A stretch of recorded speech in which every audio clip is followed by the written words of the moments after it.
Hello, welcome back to the next episode of Surviving Out of Spite. I'm not your host. She is.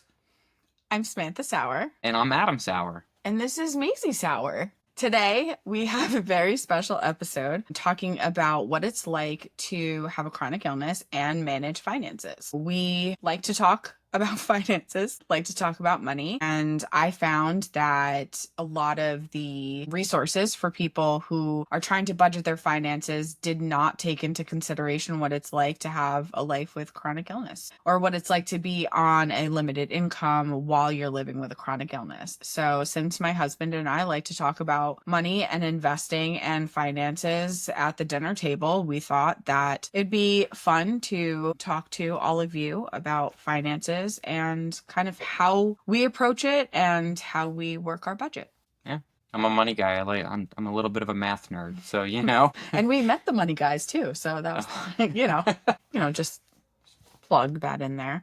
And I have notes because I always have notes for us to follow. But all right, let's get into it. You can tell we don't do this very often. Never. What are some financial burdens people might not see from the outside, such as mental health support, special food, and transport? So one of the things we actually were discussing this yesterday was like the cost of trying things. So protein powders, protein shakes, different supplements, and all these things and all these costs that are generally not covered by your health insurance companies and that you have to try and hope that you tolerate and what that cost really could be. Now you have multiple allergies. Allergies. Like not chronic illness with gastroparesis. You just have a ton of allergies. We both can't eat much of anything. So it's quite fun, especially when we go out to eat. It's like I can't eat that, but you can, and I can't eat that. It's always fun. Yeah, that was like the jalapeno avocado moment. But we, both of us have that situation where you look at something that looks really good, maybe it's in your price range, you get it, you try it, and it's disgusting. Or in my case, sometimes you can't tolerate it. And you don't really think about that being a burden cost until you actually have to go through that trial and error of different foods, different supplements, and different things that you have to really continue trying. And like speaking of supplements, so I mean the most basic one I could think of would be protein powder. We have completely different protein powders even just for allergies. I can't do dairy where you can, where there's some of the things you can't do, I can't do. So it's even that when you have to buy a whole container of something just to try it and to find out one, it tastes absolutely gross and it doesn't work for you. I know you're a little bit more, I want to say complicated, whether you don't digest it or something like that, tolerate it. And then you just spend all this money on a new supplement that doesn't work for you. Yeah. Most supplement companies, since we're talking about protein too, will have offerings of like samples, maybe not of every flavor, but like their basics of maybe like chocolate and vanilla or unflavored.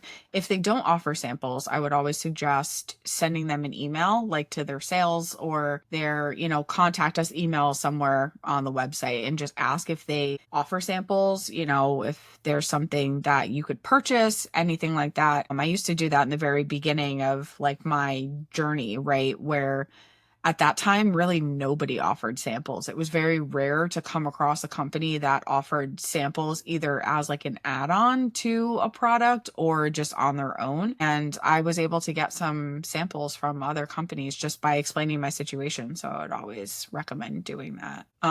What would we want our friends or family to understand about the hidden expenses that we didn't just touch on? It's not easy. I feel like even though chronic illness maybe not everyone experiences, like friends and family, because I know even we've struggled to explain to people that no, you can't eat that. What do you mean I can't? I still can't eat that. Yeah, thank you. Still can't eat it or digest it, kind of thing. We want friends or family to understand about hidden expenses. That's a hard one. I mean, we come with food everywhere. We really do. We prep for what we can. Even I have a work event that we're going to in a couple weeks, and we don't even know if we can eat anything while we're there between my allergies and what you can tolerate and that kind of thing, and your allergies too. Yeah, I think I said in like the second or third episode, I'm like, I never travel anywhere without snacks. This is why. And that's always a cost because these things like protein powder protein bars, supplements in general. Like even if you're buying a basic brand, like some Walmart brand stuff really isn't that bad for taste, and the price point's better than others, but it still adds up after a while when you only have a limited income and you have to make a choice of like, what do I want to try? I also think because we're both kind of health conscious, like we True. try and eat healthy, it's not weird anymore to bring food Food with in you. It's places. just, it's not. Whipping It's out a no food longer scale. taboo. Yeah, I do it at work. I whip out a food scale, and they're like, "Why are you weighing your grilled chicken?" I Why feel not? like it's not weird anymore.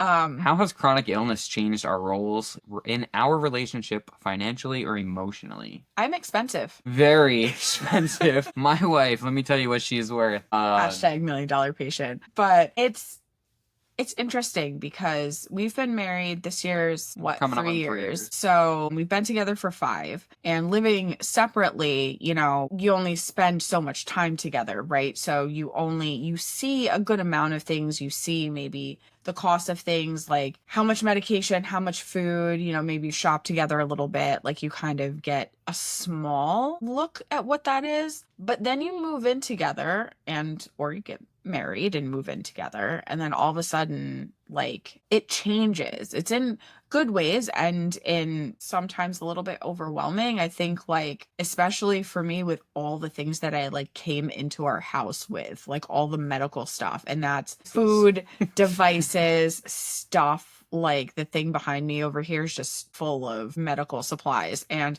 that's not the only thing in here full of medical supplies, and I think that just dealing with even buying things to store all of that stuff, You've replaced a couple things that you yeah, were like, this just doesn't work anymore. it's not big Whether enough. your medical equipment has changed and yeah, it's not big enough. I need something bigger or something smaller that fits just what you have. Yeah. I mean, how has that changed financially or emotionally? I stress you out more. You're very Expensive expensive. I mean, more. if you look at it, like your insurance covers a lot that is very stressful, talking about whether insurance is going to cover something or not. I mean, Mhm. at this point, you've had most of your stuff covered for a very long time because you've been a patient for so long, but like that comes of that worry of insurance and coverage and all that kind of stuff. Yeah. And there are those things, again, going back to supplements and stuff that isn't covered by your insurance. So there are those things that are very important for me, and not just because like I want it, but it makes you feel better, right? Like, and it's something that you tolerate. So have to think about, how am I going to add this into my budget for the week? Like I have my grocery budget, or we have our grocery budget, and then you have the food other budget, which is where we tend to spend in supplements, in protein powder, in the other food that you need to get during the week because you stop tolerating, something. So now you have to switch, and you have like the other budget. I think that it was a big realization for both of us, really, to be like, how much baggage I actually brought into this marriage. But really, to kind of focus a little bit back on finances, like one of the main reasons that I wanted to talk about this topic is because, again, it's something that we talk about that's completely normal to us. Like, we combined our finances, we have, I would say, full transparency in what our spending habits are and what our financial goals are. Both of us are lucky enough that we do work. I work in advocacy and you I work in work in IT. IT. So we do have the ability to save money. We do have the ability to, for the most part, afford like the basics and afford what we need to survive and be able to have some of that trial and error that we mentioned earlier about trying these different supplements and different foods and things like that. I also am an unfortunate food waster, in that I might tolerate something on Monday and Tuesday, but Wednesday my stomach says, no more, it's done. And then that food, either he's allergic to it or it had an expiration date, and like you can't eat that. So sometimes there's also that consideration as well, that you have to purchase something else, and that was kind of outside maybe the budget that you had set for yourself. We do try pretty well because we're just cooking for the two of us. So we That's do, true. when you have multiple people in the family, like, yeah, leftovers will get eaten, but like here, we try not to cook more than what you need. Yeah. So that also does help. It does. And I know for me with my gastroparesis right now is okay. I have been living with it for long enough and I've had medications and surgeries work for me to where I can manage okay. It didn't go away, but if I stray outside of certain parameters, that's when I start to have a problem. So the fact that we're both creatures of habit, for me, for health reasons because of my stomach, but also just for general health reasons, and you for general health reasons as well, that being creatures of habit, we can kind of figure out what we're spending and how we're spending it. But we had very different ways of spending money and tracking money before we got married. Not to say we were either that we were big spenders. We never had we didn't have the money to be big spenders. But when you don't have a mortgage, when you don't have, those things that you have to put your money toward, it was easier to more frivolously spend, Oh, yeah. while we When we were, were dating and engaged, we went out to eat all the time. yeah, we don't do that anymore. It's very rare that we go out to eat. Yeah, I mean, but not saying we can. It's also easier, again, with my allergies and stuff that you can tolerate. Yeah.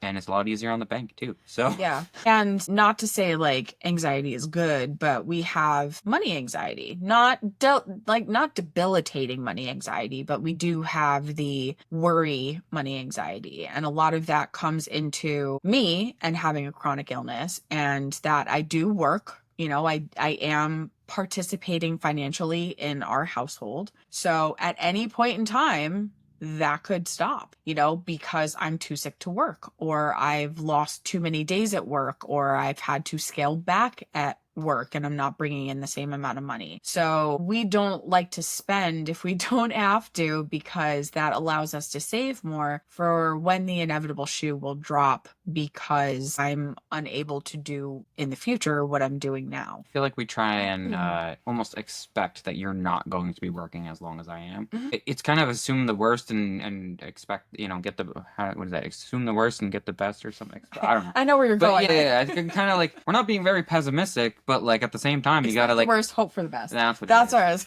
Be realistic about it, like how much longer are you able to quote unquote function for a job? Yeah. So we do kind of plan for that. I mean, just since we've been married, I've been septic twice, had at least a minimum of a week, hospital stay in both of those situations. I've had a couple surgeries since, again, just since we've been married, and I've been sick, I'm immunocompromised. So a cold takes me down a lot harder than it does for others. And that means lost wages. If I can't work, I can't bring money in. And I'm fortunate enough that I do work from home, so my schedule can be flexible and I work in patient advocacy. So I work with and for people that understand that just because I functioned on Monday doesn't mean I'm going to function on Tuesday. So I do have that privilege, which is great, but that only goes so far. Like, if I can't work for an entire month, that turns into 2 months or 3 months for whatever that reason may be, I might not be able to have a job to go back to. So,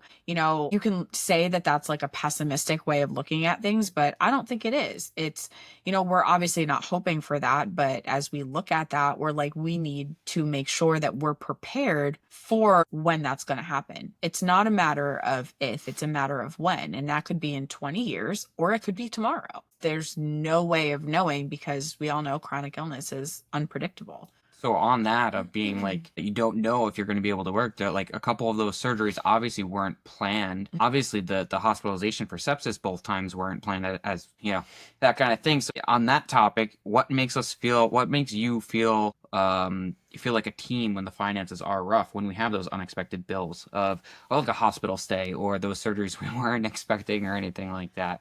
Well, I think because we talk about things so much and we have these conversations, like that communication started when we were looking for a house, before we were married, before we were engaged, before we really had to be in a situation where we were a solid team. We were like team-esque at that point, right? But not Shared a lot of the same goals. Only after getting married not only after, but what I mean, after getting married, those goals really did start to align itself. We have a lot of the same goals. Yeah, So when things get rough financially, I feel like we also dealt with a lot of trauma, both of us. we Not did. relationship wise, but Yeah, like we're solid. It's in the outside in trauma. in loss and yeah, Yeah. in the past where it's kind of we gotta It look at the changed the bright side. perspective a Yeah. little bit, where the idea of, like you were saying, expect the worst, hope for the best kind of mentality, where we've dealt with a lot of the worst. We've experienced a lot of that already. So at this point, that does change the outlook that you have. It makes you appreciate things a little more,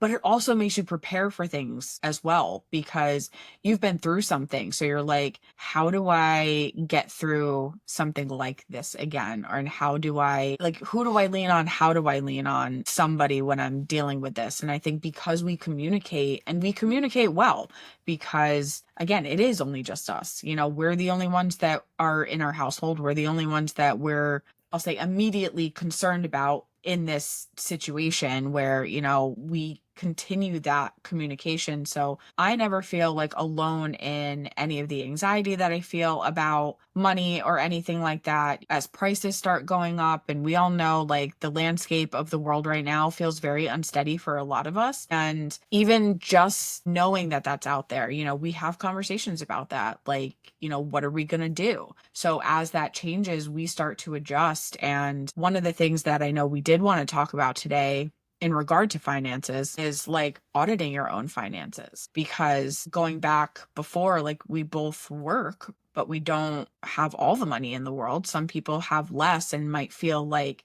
I don't know how to save money because I have X number of debt, I have X number of bills, I have groceries, prices are going up, my healthcare is expensive. I don't have the ability to save anything. And maybe you really don't, because of the income that you have, but you're not going to know that until you actually go through and audit your finances. And that took us a good couple months after combining our finances to really see, like, What are we what can we spending budget on? for what? Like, Yep. how much does Sam's medication cost per month for the first quarter? Because sometimes we get our medication every 90 days. Like, what was the cost for the first quarter, with copays, with any unexpected hospital stays or procedures and medications, supplements, any extra special food, all of that stuff. Like, we had to really sit down and track and audit that in order to have a conversation to say, like, okay, we spent way too much over here. How did that happen? Or this is what we spent here. This was the average. Let's try to stick within this budget, and sometimes have a loose parameter, kind of like with groceries right now. Which is always going up because Yeah. that's just the way the groceries are. But Yeah. I mean,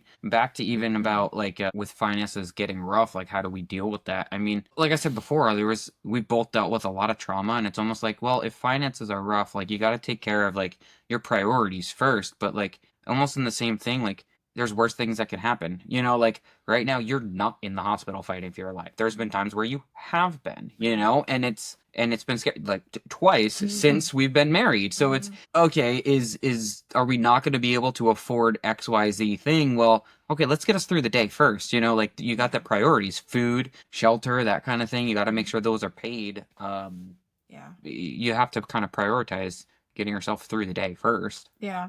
And I think that goes back to that line of communication, and being able to really talk to each other about those different things, that, like, in a moment when something is happening, I'm worried about, are the bills going to get paid, or something's going to happen? And, we can kind of check ourselves too with that conversation to say, we'll worry about that. Like, I hear you, and you're not wrong. Right. But let's take care of this first, like put out this fire first, and then we'll put out that fire. Because when you're running around trying to put out all the fires, generally you're not going to really be able to put anything out, because you're not focused on one thing. And sometimes it feels like our world is just burning, because the unpredictability of everything, and the just all the different worries that come with it. Like, we all know healthcare is expensive. I joked before about being $1 million patient. That was a few years ago. I looked at, like, my EOB at the end of the year, and it cost $1 million. And I'm like,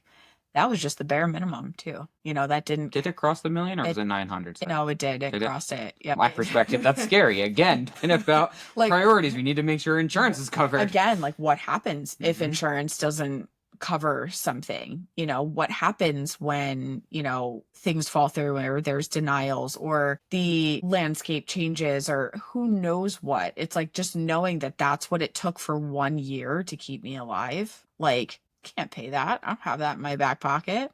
I don't have a money tree growing in my backyard. So, how are we going to take care of that? And, we do focus on having that financial safety net. I think that is a big priority for both of us to really make sure that we prioritize saving over spending. Talking about, saving over spending, and like, I know we've talked about retirement accounts as being, for most people, that's a goal, is a retirement account. But like, sometimes with dealing with chronic illness, at least in our scope, and again, we talked about how you might not be able to work your whole career, the standard 65 and retire, like we need to prioritize other sorts of savings methods too, getting out of debt, that kind of thing. And, having cash on hand, not physically in a bank, you know what I mean? We're millennials. Not in your mattress. We don't carry cash. So yeah, but like dealing with chronic illness is what's one of your financial goals, like long term, besides retirement? I mean, I know that is a goal, but like, I want a Louis Vuitton bag. That's my financial goal. Sorry. She'll get it. I think it really comes down to that unexpected cost, and to really know that if like shit hits the fan, might not be able to fix it. We might not be able to like cover everything, but we're able to focus on what you were saying, like the priority at hand, because we already prioritize that spending. We already prioritize the ability to do that. Like, I would love to be able to go on we haven't taken a honeymoon, right? We didn't go anywhere, and we've gone a couple places, but not honeymoon. I should say the typical like honeymoon where it's, a little more lavish, that's not our lifestyle either, but just for hypothetical here, that's not something that we've done. That could be, and I would love for that to be like a goal, to be able to like afford to go do something like that without taking a financial hit. But really, I just want to be able to pay for my healthcare, and not really worry if I end up in the hospital again for a week. We get a hospital bill. Like, I know that hospital bill is going to come. I don't want to worry about if I'm going to be able to pay it. I want to be able to pay it, whatever that may be. Which, don't pay it until you get an itemized bill. Yes. Make sure that $250 ibuprofen you're not paying $250 for. Yeah, just don't pay the bill when they're like, hey, this is what you owe. You get that line by line bill to really focus on that. We didn't really talk about this, but like even the hospital bill, the last time I called the ambulance to get you up there because we recognized right away. I was like, oh, this is sepsis. Like, we've gone down this road. I was delirious. I don't really remember much.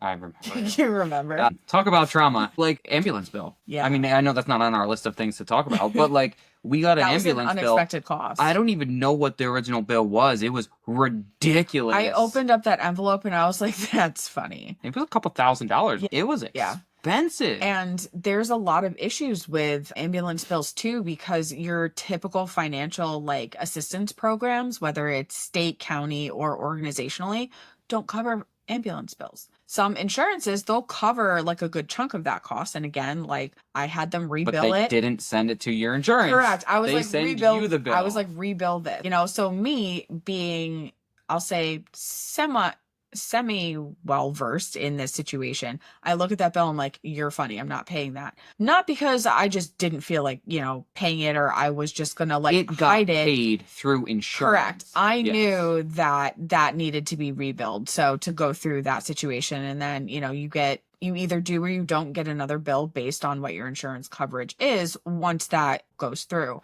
But that definitely, I think that came, the hospital bill came, and the like, hey, we're changing your insurance plan and you're no longer covered letter came in the mail, like all in the same like couple days right after I had spent 10 days in the hospital, like fighting sepsis. But all worked out, so it's okay. But, those moments of severe stress, they were hard. That was really hard. And we knew one of those bills was coming. We expected it. We're like, again, this is what we prepare for. Like, one positive thing for me being an anxious human being is that as much as those what if scenarios really can be debilitating, they also have helped me prepare for those what if situations. And knowing that at some point I was going to get a hefty hospital bill or just a higher than expected hospital bill was one of those what if scenarios that we prioritized a long time ago to really focus on. Speaking of hospital bills, do you want to jump over to the guilt-free spending? Because No. that actually your last say, you didn't buy anything when you were in the hospital. So Correct me if I'm wrong, but I don't believe you bought anything when you were in the hospital for almost 2 full weeks. All right. So he's calling me out here. I am a sad buyer. I like to buy things when I'm sad. I like to use the fact that I went through something to buy myself something. And usually on a hospital stay, I'm like, I'm stuck here. I want something to look forward to when I go home. So I peruse the internet till I find something that I wanted or that I'd been eyeing, and now I have a valid excuse to purchase that. And I'm like, hi husband, I'm going to purchase something. You don't While need an you're laying there in excuse. a hospital bed, it's really hard to get him to say no, right? She doesn't come to me. She doesn't ask to make purchases. I just want to put that out there. We don't, when we talk about finances, it's not like, can I purchase this? That's not what happens. It's usually, I spent $12 and it's like, I don't care. And that's both ways. It's like, hey, I transferred money to pay this bill. And it's like, whatever. Yeah, you should. It's just, that's fair. the kind of transparency that we're talking about. But I didn't buy myself a hospital gift this time around for myself. But it's okay too. Not a bad thing. As long as you're not going into debt and you can't pay your credit cards and then you can't pay your medication, you can't pay your electric, like you also don't want to rely on that as your only coping mechanism. Healthy coping mechanism. It's not necessarily healthy, but it's not unhealthy either if you're doing it in a way that's not putting you into further like unhealthy habits, right? Of like gathering debt and things like that. Do you remember what you bought the first time you were septic when we were married in the hospital? I think it was a bracelet. I don't remember. I'm pretty sure it was a bracelet.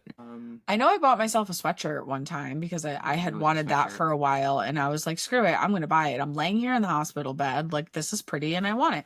And I did that. But again, that's also something that it's not a priority to like budget for that guilt-free spending, but we also have the ability to budget for some level of guilt-free spending as well. You know, we recognize that not everybody has that ability, but I definitely think that it's okay to do something like that if it helps you get through the day. You know, if that helps you a little bit, it gives you something to look forward to. It was like last week. I texted him while he was at work and I'm like, I'm stressed out. I don't feel good. I want to shop. I did not buy myself anything, just for context, but immediately no, it was later in the week. It wasn't in that moment. But in that moment, I was like, I want something to make me feel better. So to a degree, I will do that. And I know that some other people with chronic illness do as well, because it's nice to have something to look forward to when your life is a dumpster fire and you just want something to make that dumpster fire not be so dumpster fiery. Yeah. I mean, what I would say is, I know something that I've done, and I've heard it recommended a lot, and this is kind of with the guilt-free spending, that whole thing, is put it in your Amazon cart, because where else are we shopping from? Let's be real. Oh, you don't want to see my save for later. Yeah. So, it's bad. We compared it at work. It's bad. So, put it in your Amazon cart and close the tab, and then come back a day or two later, and if you still want it, then make the purchase. But if you're having Amazon boxes show up every day and you don't know what it is, and that's happened to me before when we've ordered, like, things for the house. You know, it's like, oh, we need a new, like, rug for this, or a new doorknob because something broke. And I'm like, what did I order again? Oh, that was for the furnace. That's a little bit different. Yeah. I'm also regretting changing some of those things. Some of those household things. It's like, oh, shoot, I ordered it. Now I have to do it. Yeah. But how often do you open up the Amazon thing and you're like, what does Adam have in the cart now? Often. It's very often. Probably does it to me too. But honestly, I have anxiety about purchasing things. Like, over the years, I mean, I don't know what it is. I have so much anxiety of stuff. I also try not to have a lot of stuff. When you move and you have to move all your stuff, you very quickly are like, I don't want stuff. Yeah. And we have a small home. So, you know, the more stuff that you have, the smaller your house feels. And like, especially for me with a lot of medical stuff, we've got like an entire cabinet full. We were talking again about protein powder and supplements between the two of us. Yep. It's full, like to the brim full of just all the different things that we need. Or for me, it's a rotation of some things of what I tolerate and don't tolerate that I kind of have to put There's through on also that different rotation. supplements and hydration things in there too. True. So when we say supplements, we don't just Mhm. mean like the protein powder, like the bro Yeah. stuff, like the bro stuff, you know? Creatine. Yeah, I mean, yes, there's creatine in there, but there's, like the intra stuff that is Yeah. for hydration. So Mhm. if you need that, and without getting too detailed in there, but like, multivitamins, Mhm. vitamin C. I know, but it's like that's our granola cabinet. I think one thing I keep saying, like one thing I wanted to talk about, and that's been like 5 things deep, but I know what I would say, but what would be your advice to other couples who have maybe some similar challenges financially and or with chronic illness or both to, what would you suggest to them on either a place to get started or maybe one piece of advice that you would share that, Like financially, yeah, or just living with a wife that pukes. be okay with whatever happens. I mean, well, it kind of what I said, like expect the worst, but also worst things happen, and we get through the day. And as long as your health is there for the next day, I know like your health could go up or down day to day. As long as you make it day to day, like that's the important thing. Mhm. Um, I would go back to communicate openly and start communicating. There's so many instances where people like they don't like to talk about money like it's a thing, even generationally if you go back like nobody talks about what they made. we Nobody make it a talks about game. money. And I understand like there are situations where it might not be appropriate or comfortable, but with your partner, it shouldn't feel that way, And if one of us is a spender and one of us isn't, if we don't talk about that, what ends up happening is one keeps spending and one doesn't, and things are hidden, debt could possibly build. All these things start happening. And especially like I remember not when I first got sick, but probably at one of the worst times when I was sick, I didn't have a job. I did a couple hours working in my mom's office on and off when I was able to work, but I really didn't do much. I lived just on disability. That was it.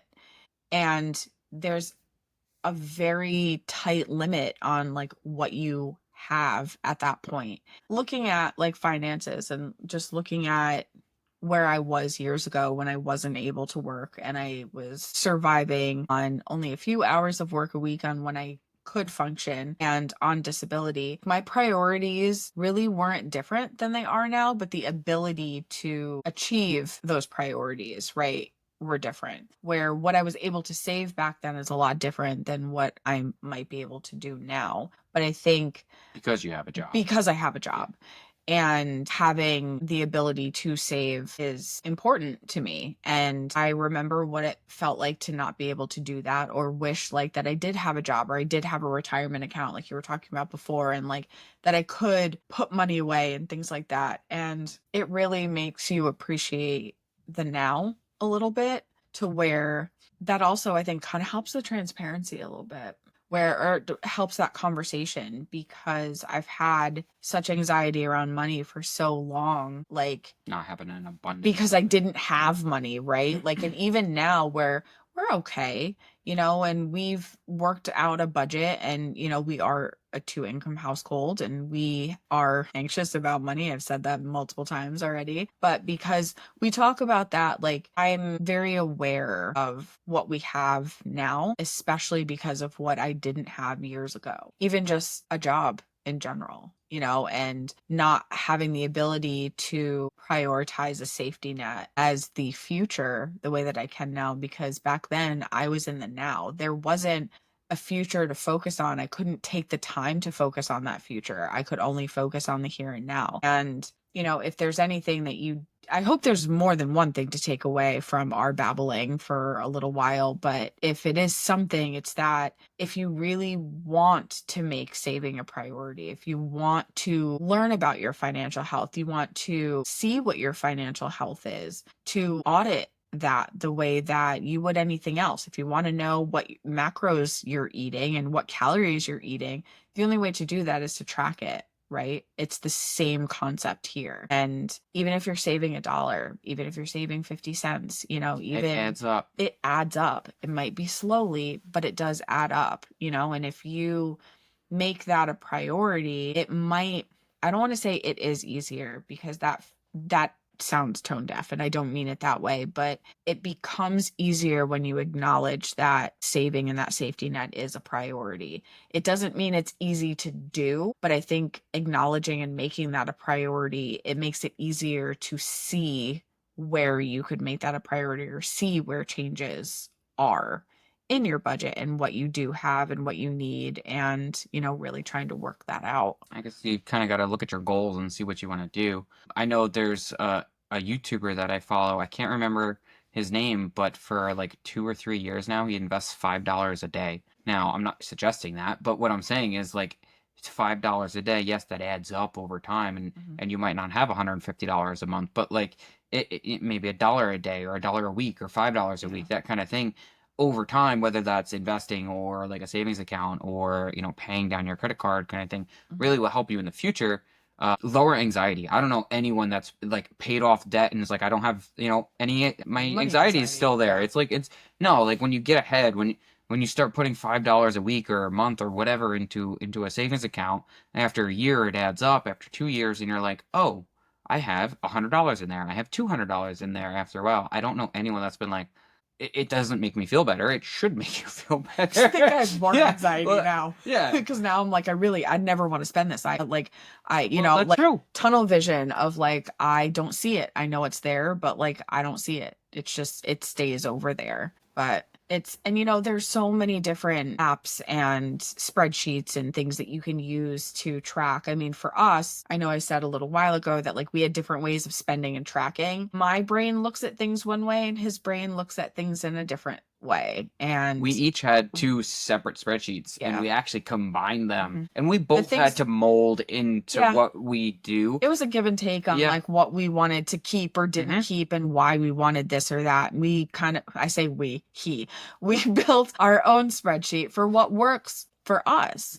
And, somebody else might be fine with something generic. He liked color coding and I like seeing color coding. So we did our own, but what's our own thing. Important is we're in there all the time being like, okay, we track monthly, actually bi-weekly, like how much money we have in the accounts, how much debt we have. And I think that's important where it's in front of you instead of just ignoring the issue of, oh, I have $1,000 in credit card debt this month. Next month I have 2,000. The month after that I have 3,000. And it's like you don't even know where it is or where it's coming from or which Amazon box that purchase was. We're always kind of like know what we spend our money on, and also because we track it in a spreadsheet. It doesn't have to be too granular, but we could see over time the progress, good or bad. Especially in today's economy, like where prices are going up, and it's like, guess what? We spend way more on groceries now than we did 3 months ago, 6 months ago. It makes it easier to not spend money when you see where your money is going. At least for us, it did, where it's like you start to notice, again, I feel like you're making happy purchases too often. It's like that can tell you a couple things. Like A, you're just frivolously spending too much. And B, like if you're quantifying these as I need to feel better purchases, maybe that's something else you need to consider. Like, why are you buying all these happy purchases this month that you weren't buying last month? Like, did something happen? Like, I feel like financial health is wrapped up in just your overall holistic health. And it's something that, because it's taboo and because it's not talked about very often, and the typical person talking about finances or giving you financial advice doesn't have the understanding of what it's like to live with chronic illness or how that can affect your ability to work, the jobs that you can work, your ability to do something day to day, the ability to cut certain things out, whether that's like food or other things. Like somebody might be able to survive on rice and beans, and all the other money that they would spend on their groceries can go to, paying off their debt. Somebody like me, I can't do that. I have specific dietary needs, even for you too, with your Hmm. dietary needs. There's certain very specific things that we have to do that we can't cut. You can't make that change. You can't make that sacrifice, because then you're sacrificing something else in your internal health that could actually just end up racking you more debt because it made you sicker. So it all kind of goes together in our mental health, our physical health, our relationship health, I think too, because again, it affects both of us together and independently in our relationship and in our home. And Maisie too, She has dietary she has needs too. dietary needs and has special I food. I feel like we do prioritize our dietary needs because of we both can't eat certain things. So I don't want to say like the finances go out the window when it's like, well, guess what? I'm buying XYZ food, but like fresh food, discount food. We go, like you said before, we get certain things at like Walmart or we'll go to an Aldi's. Like We shop around 90% of to what I best eat deals. is what discount food. It's from Aldi's. It's delicious stuff. Aldi's, It's we just love you. and your carts are always put away. But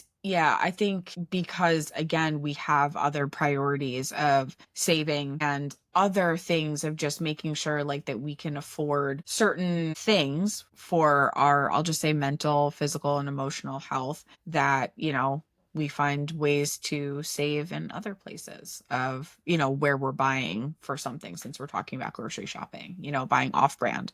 Sometimes the off brand is better than the actual on brand. And there's less crap in it. That's also Yeah. true, weirdly enough. Yeah. If there's more questions about finances, and again, we're not experts. We do not claim to be. We just know what worked for us. It's the same trial and error in trying to find your favorite foods or tolerable foods. Same concept here of trial and error for us on what worked and how to look at your current finances and figure out how to make a budget and what a budget might look like, or if you want to build your own spreadsheet. If there are those questions, or there are any other financial health or how to find financial assistance programs, or how best saving money practices, things like that, of what we've learned, like, we're happy to continue talking about it. We would love to, if the question is there, if the desire is there to have that conversation. If you can't tell, we like having these conversations. This is a very typical like over dinner conversation for us. Where should they leave the questions? Is that like on the post, on the YouTube, on the Yeah, leave a or what about comment the Instagram somewhere. or Instagram, Facebook,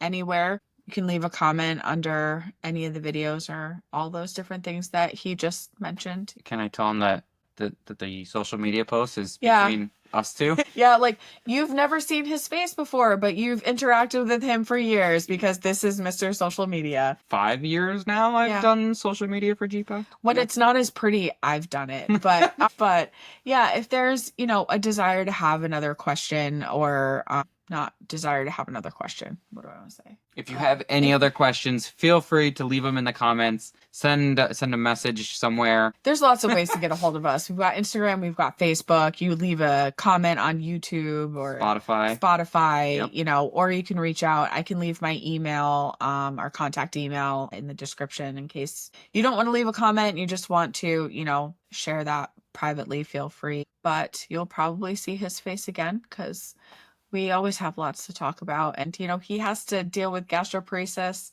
with me in a whole other perspective. It's not the last time you'll probably see our faces together on the podcast. But thank you for joining in. I was going to say, if you've listened this far. Yeah, thank you. Thank you. And we will see you in the next episode.